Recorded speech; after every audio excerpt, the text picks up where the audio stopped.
Welcome everybody to Teaching for Effective Learning course introduction. This is officially my first blended learning, online learning, flipped classroom tutorial that I ever put together with video of myself with PowerPoint. So hopefully over the course of this semester I'll get a lot better at this.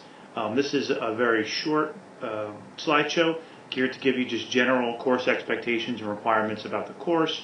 As you go through it, please take down any questions. When we meet in class, we can clear up any misunderstandings or get you any additional information that you need. Let's start out with the big idea in this course, or my mission in this course.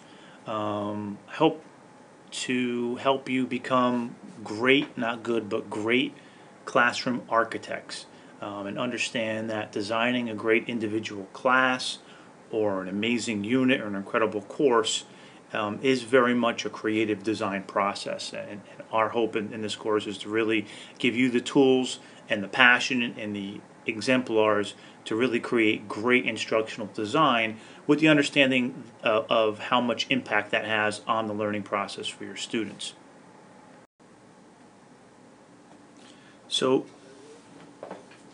in addition to just having this mission to make you great instructors, I think it's also important for the job search process. Our goal is to help you create an amazing portfolio that you can use in the interview process.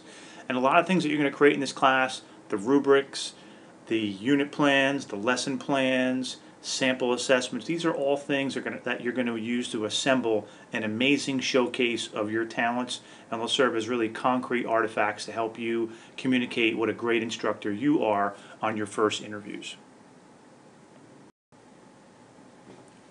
One of the things that we'll cover in this class is the concept of essential questions, and that a great course is broken down into very grand, broad understandings that you hope your students will reach, and you use essential, thought-provoking questions as a window for your students to access those particular understandings. So let's break this course down into essential questions. Starting off with, the first thing we'll focus on is what do you teach in terms of topics, content, skills. Where does that come from? Not just the mathematics and science or technology content that you'll teach, but also the universal essentials, collaboration, communication skills. Where do those topics come from, and how do you make a decision on what to leave in and what to leave out? And we'll look at a lot of different resources that you'll get from your school district as well as from the Department of Education to help you make those decisions on a daily basis. And then we'll talk about really shaping the classroom experience from the standpoint of what kinds of learning experiences can you create in your classroom that are going to give you the best chance of students developing those essential STEM knowledge and skills that you've decided are critical to teach. And now we'll move into probably the more technical part of the class in terms of talking about assessment and trying to give you the tools to determine if your students are actually developing an understanding of those STEM knowledge and skills that you set out to teach. And then we'll move into the instructional, what I'll call instructional modification, intervention, even differentiation, in terms of helping you, once you have those really good assessment tools and you have that assessment data, what kinds of instructional adjustments and modifications will you make if they do not learn those skills that you've identified as critical in the first attempt. And even more importantly, and something that I think a lot of teachers don't think about, is you have to be prepared for if they actually do learn them a lot faster than you anticipated. So we'll talk about enrichment opportunities and instructional adjustments you can make for those students who seem to just kind of get it faster than everybody else. All right, no course introduction would be complete without taking some time to talk about the books. And the main books that will be driving this class, hope you've had a chance to pick up each of these 4 texts. And if not, let me know in class and we'll definitely help you connect with these books. So the first book is the newest of the 4, Tony Wagner's Creating Innovators. Not really an education book per se, but I think it's really interesting, since you're all about to become STEM educators. This is a book of really a collection of case studies that Tony Wagner did, where he interviewed key innovators in the STEM industries today. For example, he identifies one of the original engineers that worked on the iPhone and interviews them and traces back their educational experience to try to figure out what was unique about their educational experience that made them the STEM innovators that they are today. So I think it's a lot of critical examples and information for anybody who's going to start teaching math, science, or technology. And then we'll take a look at Jeff Marshall's Succeeding with Inquiry in Science and Math Classrooms. When you talk about hands-on teaching, student-directed teaching, I think in general math and science teachers, it's a kind of a greater challenge for them than, say, teachers of English and humanities. So we're going to look at really concrete examples of lessons in units that are inquiry-based and student-directed, specific to math and science, and hopefully those will be great examples for you. Robert Marzano's The Art and Science of Teaching is a general teaching methods textbook with chapters on everything from classroom management to how to better engage students, how to develop relationship with students. It's a good tool that I think you'll keep with you probably the first 5 to 10 years of your teaching career, a reference tool that you'll kind of go back to. It's got a lot of good sample activities, sample rubrics, things you can use. Carol Ann Tomlinson and Jay McTighe's Integrating Differentiated Instruction and Understanding by Design is a good kind of survey to the Understanding by Design, or UBD, format for unit planning. And that's the standard that we're going to be using in our class, the format we're going to be using for our unit plans.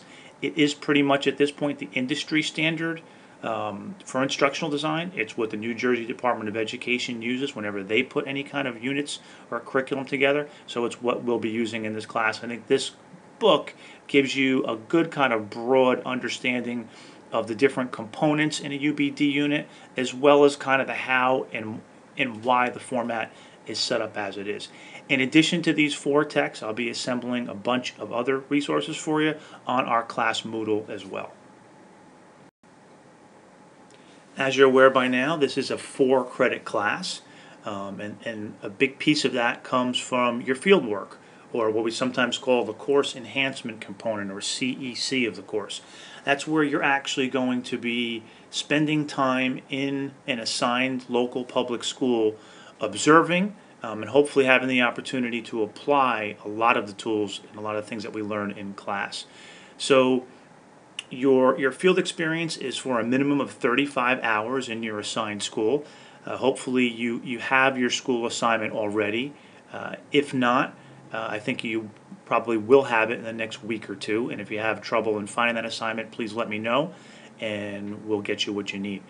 So ideally, you want to try to schedule this where you're doing at least 1 half day each week. That's the ideal. I understand that everybody's schedule, particularly with work and school, is different, so you may not be able to work that out. However you work it out for your schedule is fine with me, as long as you accumulate the minimum of 35 hours. But if you can, try to get there 1 half day each week. Probably, I think, the most rewarding part of this experience, based on conversations I've had with students over the years, is the opportunity that you actually get to teach 2 lessons, at least 2 lessons. Some students have had the opportunity to teach even more, but I think it's a phenomenal experience for you to try to actually apply some of the things that we're talking about in class in a lesson, and then it really brings a lot to our class discussions after you have your experience teaching those lessons, coming back and sharing with the rest of the class what worked, what didn't, and we can all brainstorm together on how to improve that lesson in the future. You'll be doing 6 observations. 1 observation will be of a special needs instructional session. Now that can be either a situation where a teacher of students with disabilities does a pull-out, where they're pulling students out of the classroom and working with them one-on-one or small group, or a lot of times that special needs observation comes where you have a collaborative teaching model, where you may have a content certified teacher and a teacher for students with disabilities working together as a team in a class. That works too. In addition, you'll also be observing 5 full lessons with your cooperating teacher. And you will also have meetings with teachers and administrators, a minimum of 3. Hopefully, you'll have the opportunity to have at least 2 meetings with your teachers and at least 1 meeting with whatever administrator is responsible for your content area in that school. Sometimes that could be a vice principal, a principal, or it could be a central office person, a district content supervisor, or a person like myself, a director or an assistant superintendent for curriculum instruction. It'll take you a while to get the feel for how your district is structured, but whatever administrator is responsible for your subject area, that's the person that you would interview for that.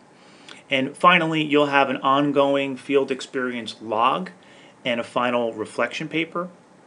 Now, all of these things that I'm talking about right here, the observations, the lessons, the meetings, in your classroom Moodle, there will be a folder for your field experience or CEC forms. So all of these forms are already put together on Microsoft Word, and you don't have to put any kind of forms or format together from scratch. It's all there for you.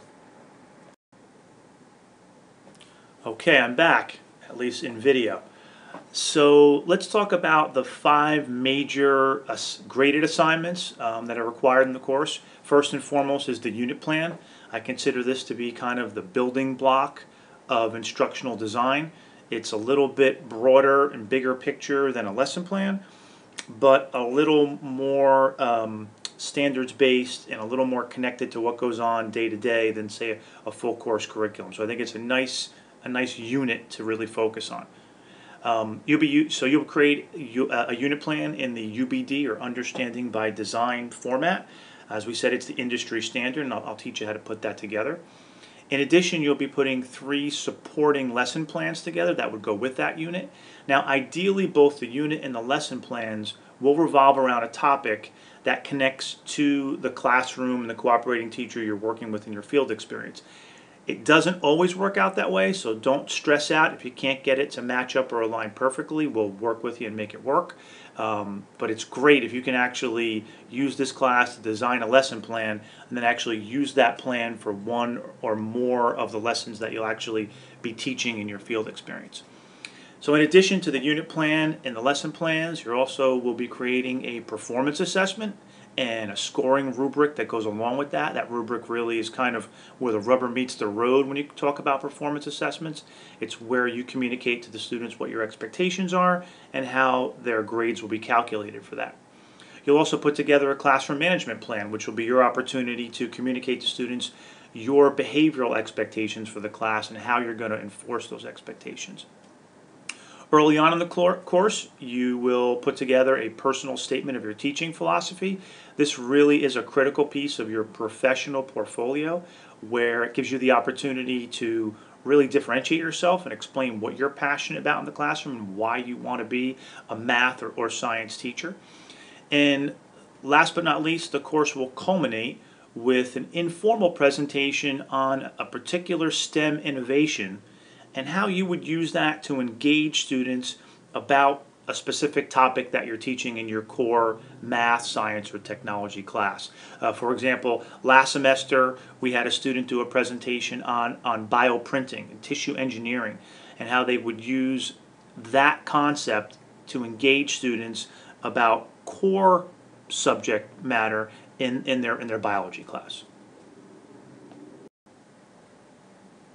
So in addition to the 5 graded assignments, class participation is 10% of your grade, and the syllabus kind of gives you more details on that. What am I looking for? Well, I'm looking for your contributions to class discussions, not just in class, but also in line. A lot of the assignments that I will provide for you as the online part of this hybrid class will require you not only to state your position on things and give ideas, but also critique that of your peers. Any kind of class activity we do, again, both in and out of class, I expect everybody to participate in. One of the benefits of a hybrid class is there, as they say, there is no back row, so everybody needs to participate equally in order for the class to work, and that is a part of your grade.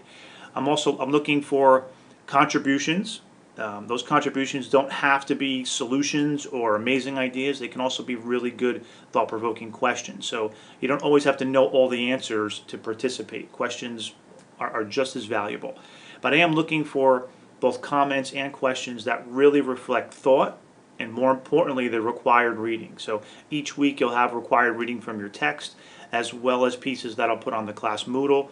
I'm looking for students to make connections from those readings to the activities and conversations we're having in class. And again, the syllabus contains a full outline of all the topics week by week, as well as the required reading. So that should be helpful.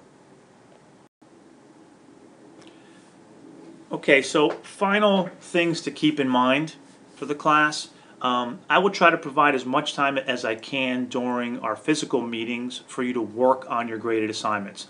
This gives you an opportunity to get feedback from myself as well as your peers. But in addition, for the online portion of the class, a lot of times you'll be working on things like your unit plan and your lesson plan.